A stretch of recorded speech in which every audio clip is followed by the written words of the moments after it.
네, 이번에는 모닝뉴스 살펴보겠습니다. 첫 번째 소식은 IPO와 관련된 내용인데요. 현대중공업이 기업 공개에 속도를 냅니다. 유가증권 시장에 상장하기 위해서 증권 신고서를 금융위 측에 제출했다고 어제 장마치고 밝혔습니다.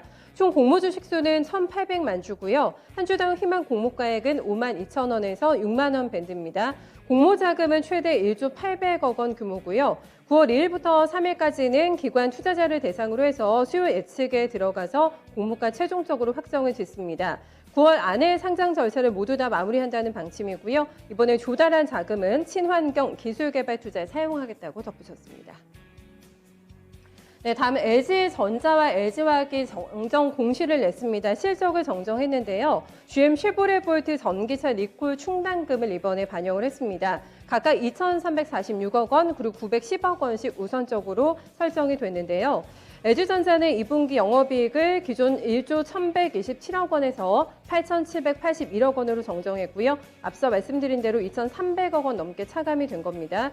LG화학도 이번에 영업이익이 많이 정정 공시 통해서 낮아지게 됐는데요. 이는 LG 에너지솔루션 실적에 관한 것으로 모기업이자 상장사인 LG화학에 공지한 상황입니다.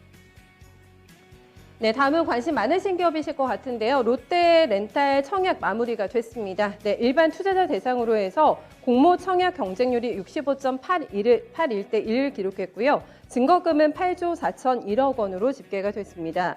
롯데렌탈은 증거금 납입과 환불 등의 전차를 마무리하고 19일입니다. 유가증권 시장에 입성을 하게 됩니다.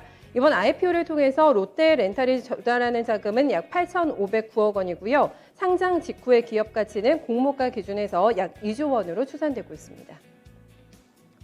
네, 최근에 쿠팡과 관련된 노이즈가 상당히 많은데요. 공정위가 오늘 전원 회의를 열고 쿠팡의 대규모 유통법 위반 혐의에 대해서 최종적인 제재 방안을 확정지을 예정입니다. 공정위는 2019년에 LG생활건강의 신고를 바탕으로 해서 이미 현장 조사를 마무리한 상태로 알려지고 있고요. 심사보고서에는 쿠팡이 LG생건의 다른 유통망 공급건의 경영활동을 간섭을 하고 사후 보전을 위한 광고비를 요청했다는 혐의가 담길 것으로 예상이 되고 있습니다. 중요한 거는 쿠팡에 대해서 이 강도 높은 조치가 취해질 것인가 여기에 업계 관심이 쏠리고 있는데요. 최소 수십억 원의 과징금 폭탄이 떨어질 것으로 현재 전망되고 있습니다. 네, 세석 시즌 막판입니다. 휴재가 강원랜드 실적이 나왔는데요. 인수전으로 몸값이 많이 올라갔던 휴재, 최근에 GS 쪽으로 넘어가지 않을까라는 예상이 나오고 있는데요. 2분기 실적은 좋았습니다. 266억 원의 영업이 기록하게 되면서 전년 대비로는 59.1% 실적이 늘었습니다. 히알루론산 필러와 보툴리눔 톡신 제제가 실적 견인했다고 볼 수가 있겠고요. 두 품목의 해외 매출 같은 경우에는 전년 대비해서 80.2%나 늘어난 것으로 집계가 됐습니다. 하반기에는 글로벌 시장을 확대하는 데 주력하겠다는 계획을 함께 밝히고 있는데요. 중국에서는 지난 2월에 설립한 현지법인인 휴재 상하이 에스테틱을 중심으로 해서 마케팅 활동을 본격적으로 진행하겠다고 밝혔습니다. 지난 6월 품목허가 신청서를 제출했던 유럽 시장 진출도 준비하고 있고요. 북미 시장에서는 지난 3월 미국, 6월에는 캐나다와 호주 쪽에도 품목허가를 신청한 상태입니다.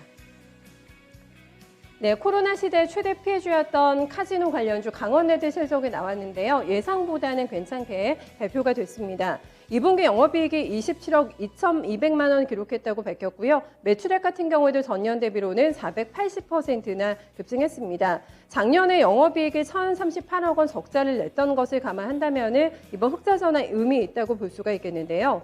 반면에 올해 상반기 누적 영업 적자는 면치를 못했습니다.